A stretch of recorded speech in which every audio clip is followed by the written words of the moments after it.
Olá pessoal, sejam todos muito bem-vindos e no vídeo de hoje eu quero falar aqui do N8N sobre os Data Tables, que é uma função aqui do N8N relativamente nova, já lançou há um tempo, mas eu fiz alguns testes aqui, li a documentação, eu queria mostrar para vocês como que funciona, como que você pode utilizar o Data Table dentro dos seus fluxos do N8N, mas eu vou deixar alguns avisos também porque é muito importante você saber aonde você pode utilizar e aonde você não pode utilizar.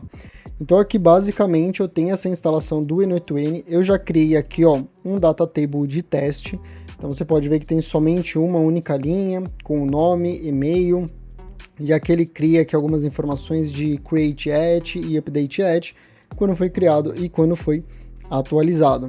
Então, a minha opinião é, se você for utilizar para dados pequenos, eu acho que vale muito a pena você utilizar o Data Tables, porque ele vai utilizar o banco de dados Postgres da sua própria instalação do N8N para trazer esses dados. Então, você consegue muito utilizar aí dentro dos seus workflows. Como as variáveis de ambiente do N8N ele é um plano Enterprise, então você teria que pagar, você pode utilizar o Data Table como variáveis de ambiente.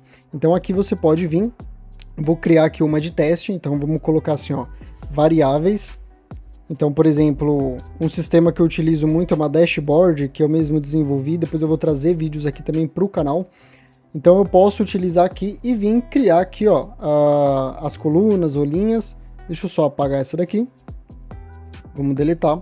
E a gente vai adicionar uma coluna. Eu posso colocar aqui, o host, posso deixar como string. Isso aqui também é um pouco ruim, porque o N8N, por enquanto, ele tem poucas opções de string, number, booleano e data time. Não sei nas outras versões, esse daqui, o N8N, está rodando na V1, mas tem já a V2 do N8N, que eu ainda não testei, e eu não migrei por conta que eu tenho muitos workflows aqui importantes e críticos, então eu não vou migrar por enquanto para V2. Mas você tem aqui as opções principais, que é string, então eu venho aqui e adiciono o host, e eu posso adicionar aqui, então, por exemplo, eu coloco assim, https, vou colocar o endereço, então assim, endereço.com. Eu posso adicionar também aqui uma coluna de rotas, então eu posso colocar as minhas rotas aqui. Então, nessa rota aqui eu posso separar aqui, como ele não aceita ainda JSON, então isso também é uma coisa um pouquinho chatinha, você pode colocar assim, API/V1, por exemplo, né, API/V1, e você pode separar aqui por vírgula, por linha. Então, quando você for criar um workflow no seu N8N, você pode chamar isso daqui em todos os seus nodes HTTP request, em vez de você colocar manualmente o endereço ali daquela aplicação externa que não tem um node do N8N, você coloca como variável. Então isso aqui eu acho bem interessante, porque se você tiver ali, vamos supor que você tenha 10 workflows, que é o caso de um cliente meu, e aí ele muda aqui de V1 para V2, agora a gente tem uma nova rota.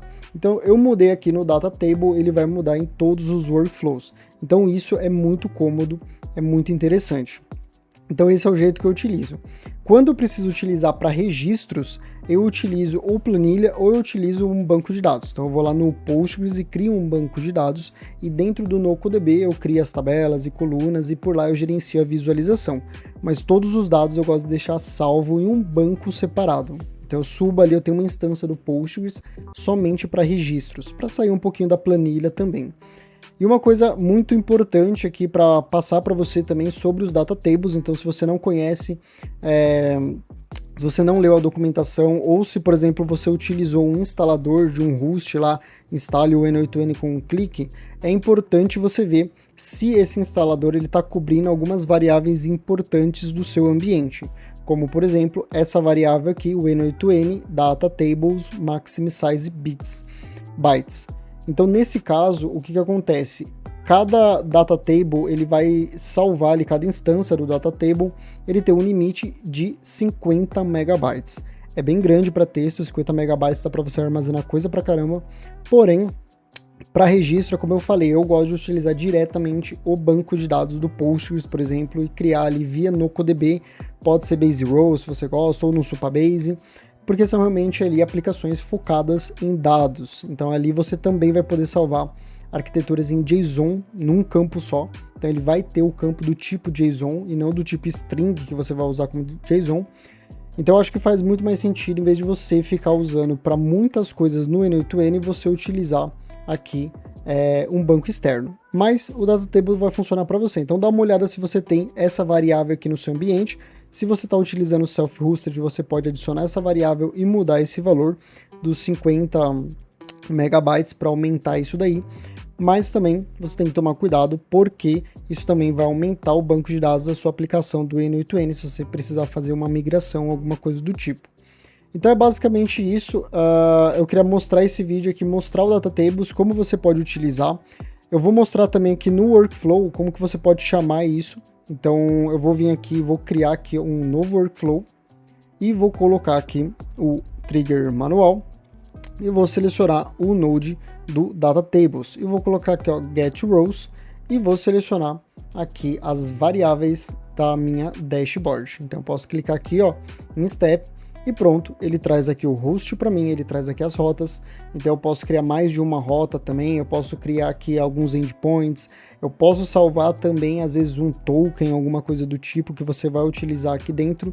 Então isso é legal porque, se você ver, ó, ele demorou 62 milissegundos, e isso é bem rápido. Então quando você precisa de dados basicamente locais, faz sentido você utilizar o Data Tables, mas quando você precisa de muitos dados ali, eu aconselho realmente você utilizar um sistema externo. Eu falei em planilha, mas nem recomendo utilizar planilha para muita automação, só em alguns casos. Eu gosto mesmo de utilizar o Postgres diretamente. Então aqui o próprio N8N tem aqui o node do Postgres, então eu consigo a velocidade tanto de fazer uma requisição para o Postgres quanto para o Redis, que também dá para você armazenar dados ali de maneira permanente. Eles são muito mais rápidos do que você utilizar para uma planilha, alguma coisa do tipo. E para você não ficar nas limitações de dados do Data Table do N8N, você pode utilizar uma aplicação externa. Então aqui no caso, se eu venho aqui, ó, HTTP request, eu posso vir aqui, ó, no meu host, então eu passo aqui esse endereço e passo aqui a minha rota. Então eu vou arrastar aqui a rota e pronto. Veja que se eu colocar aqui o meu endereço e minha rota, agora eu já tenho aqui o meu endpoint completo. E aí eu posso vir aqui, por exemplo, vamos supor que eu quero os clientes dessa aplicação ou os posts dessa aplicação.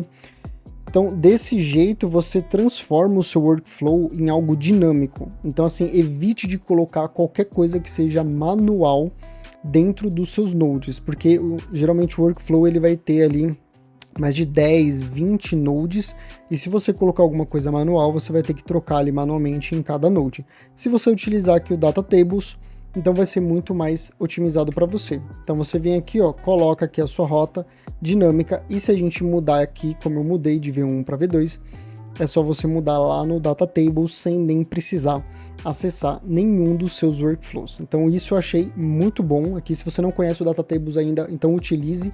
Não recomendo que utilize para registros grandes. Então, por exemplo, você salvar uma tabela de leads ou de contatos ou registros de log, não utilize, porque isso você vai ter ali um probleminha de performance, limite, e é uma ferramenta que, na minha opinião, ela é secundária na visão do N8N. Então o N8N em si, o workflow é sensacional você criar, mas você precisa de dados, então utilize ali, por exemplo, um banco Postgres ou uma aplicação acima do banco, como o Supabase, NocoDB e o Base Row, entre outras, que vão te ajudar bastante, tá bom? Então esse foi o vídeo, espero que você tenha gostado do vídeo.